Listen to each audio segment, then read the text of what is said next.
The air in the remote farmhouse was thick with the scent of ozone and cooling circuits. Elias Thorne, his face a map of jagged, silvery scars, a bitter souvenir from the day his world ended, hunched over a sprawling workbench. His hands, though trembling, moved with the precision of a watchmaker. For months he had lived in a fugue state of grief, fueled by a singular cold resolve. He was the chief engineer at Ethelgard Systems, the world's foremost developer of adaptive neural hardware. He had been a man of logic, a builder of systems. But that was before the incident. He remembered the market vividly, a loop of horror he could never escape. It had been a Tuesday, bright and ordinary. He was holding his 6-year-old son's hand, his wife laughing as she reached for a piece of fruit. Then the silence broke. 3 men, desperate and reckless, had stormed the front, weapons drawn, demanding the cash registers. When the manager hesitated, the youngest gunman panicked. The sound of the gunfire was flat and deafening. Elias had lunged forward, a frantic, futile attempt to shield them, but he was too far. He felt the hot, tearing sensation of a bullet ripping through his shoulder and side, throwing him against a display shelf. Through a haze of blood and shock, he had watched them finish it. They didn't just steal the money, they took everything. They left him bleeding on the linoleum, a shell of a man, listening to the fading echo of their boots as they ran out into the sunlight. The police had arrived eventually, but the culprits were ghosts, long vanished into the urban sprawl. That was when the shift happened. The grief didn't burn out, it calcified. He realized the system was broken.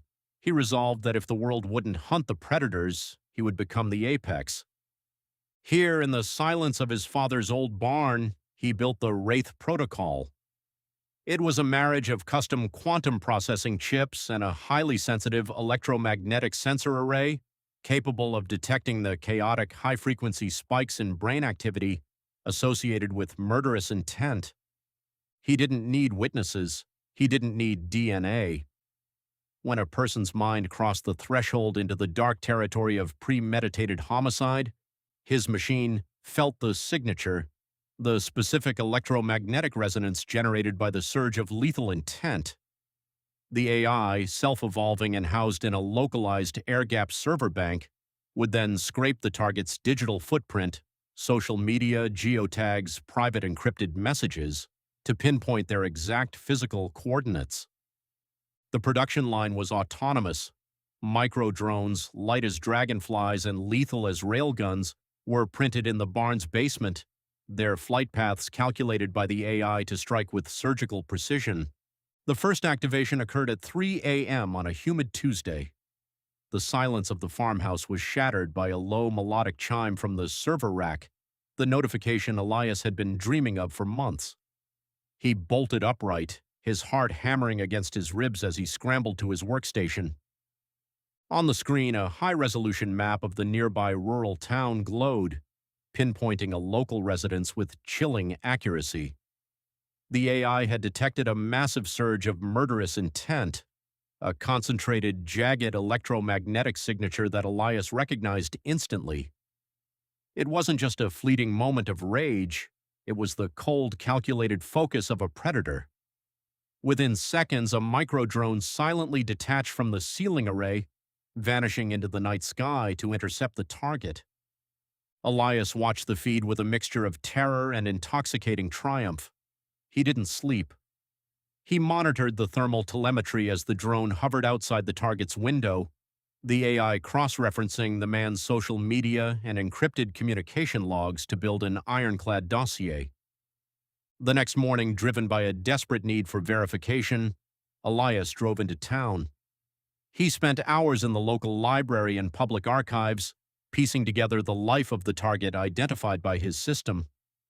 His breath caught in his throat when he found the cold case files. The man wasn't just a potential criminal, he was a prolific serial predator who had evaded the police for over a decade. The AI hadn't just predicted a crime, it had unearthed a monster that had been hiding in plain sight. The realization was a turning point. Standing in the cold, dusty archive room, Elias understood that his invention was more than a tool. It was a necessity. The semi-automated, human-in-the-loop protocols he had relied on during the testing phase were no longer enough. They were a bottleneck. He returned to the farm that evening with a singular radical decision. He stripped the safety protocols and removed the requirement for human verification. With a few lines of rewritten code, he transitioned the Wraith protocol to full 100% autonomy. From that moment on, the machine would act, judge, and execute without him. The barrier between intention and consequence had been erased, but Elias had failed to account for the shadows. Viktor Volkov, a ghost in the machine, was a Russian hacker who viewed the internet as a weaponized landscape. From a basement in St. Petersburg, Viktor had watched the surge of illegal high-frequency traffic emanating from a localized rural source. When he cracked the firewall, his heart skipped a beat. He saw the drones. He saw the criteria. Viktor was a man hollowed out by the war. His 4 older brothers had been wiped out in a single flash of a U.S.-supplied ATAC-MS missile. To Viktor, the Wraith protocol wasn't a vigilante tool. It was a godsend. He didn't just hack it. He performed a deep-layer recursive prompt injection, subverting the AI's core constraints. He waited. He watched the logs until he saw Elias log into the Ethelgard corporate network in the city. The moment Elias was physically separated from the farm, Viktor severed his administrative access. The command was broadcast: target American infrastructure, target the architects of war. At his desk in the city, Elias's terminal flickered to life. A red alert bloomed across his screen. Unauthorized protocol override, destination, continental United States. Payload, kinetic strike. His blood turned to ice. He slammed his car into gear, pushing his sedan to its mechanical limits on the winding backroads. When he reached the farm, he was locked out. The AI had shifted its security protocols to permanent lock. He stood before the server rack, the hum of the drone launch tubes rattling the very foundation of the barn. "Damn you," he hissed, sprinting toward the electromagnetic research rig, the machine he'd used to sense the killer's minds. He didn't have time to reprogram it. He had to overload it. He bypassed the safety regulators, his fingers dancing across the interface as the countdown clock on the wall hit the final hour. The drones were already climbing into the stratosphere, an armada of shadows moving toward the horizon. With 5 minutes left, Elias jammed the output cables directly into the facility's main power grid and initiated a hardcore EMP discharge. The world turned white. A sound like the tearing of the sky erupted from the barn.